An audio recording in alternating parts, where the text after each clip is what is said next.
Tabulated comets also have a sad way of letting down astronomers. Biela's, for instance, which had been so carefully noted every 7 years approximately, in 1859 behaved badly.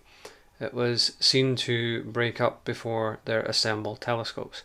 Halley's has behaved a little better, though not much.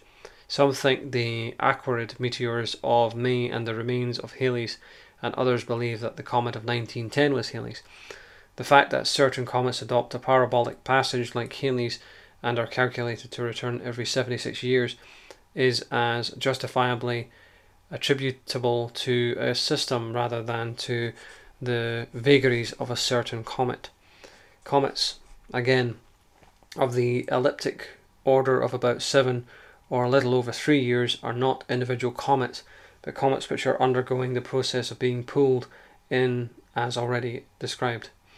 Leaving aside the impossibility of any parabola or hyperbola as the figure of an orbit, the extended ellipse is also an unenduring path for a celestial body.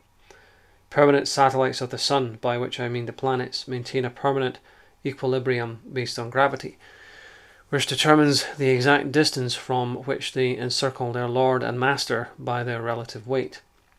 The Sun stands in short as the axis of a vast heavenly wheel round which the planets revolve in accordance with the law of gravitation. Not so, however, a comet. Even those of the elliptic order approach the Sun, which forms the apex and not the axis of the movement.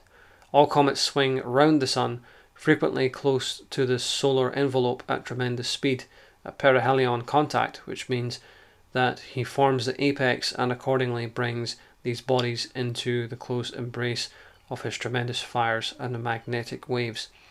Any elongated ellipse with the Sun at the apex is an absolute bar to any continuity. If our Earth executed one such movement, she would be torn to pieces and utterly destroyed. This raises serious doubts as to the supposed minor planets, of which over 1,000 have been identified and lost again by astronomers. These minor planets, also called asteroids, are thought to be very small, the diameter of the largest being not supposed to exceed 450 miles, and some have thought they are but the fragments of a planet that formerly existed and had been brought to an end by some catastrophe. They all exhibit great diversity of eccentricity and inclination to the elliptic.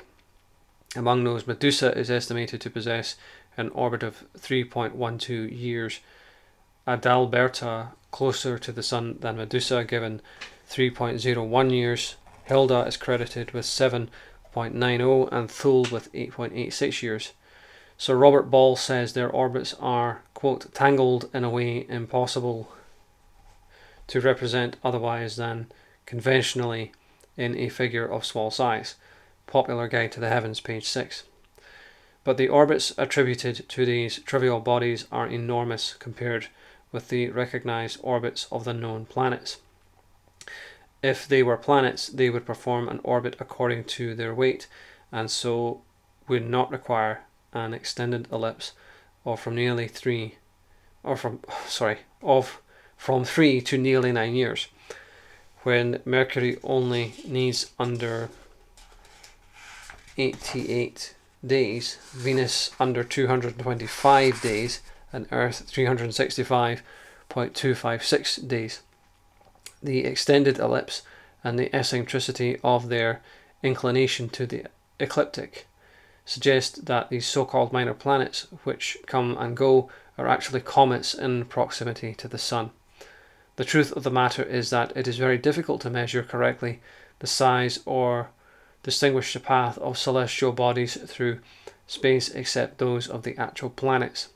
At the present time, the statements of astronomers are accepted without demur, a postulation of affairs apt to lead to loose assertions. There is the question of, quote, novae, or new stars, which are so often discovered and tabulated as this, that, or the other, without any proofs being offered. I have my suspicions of many of these novae, and for reasons which have at least some foundation in fact. I shall set out a few incidents in connection with some of these novae, and from the evidence adduced leave the reader to draw his own conclusions.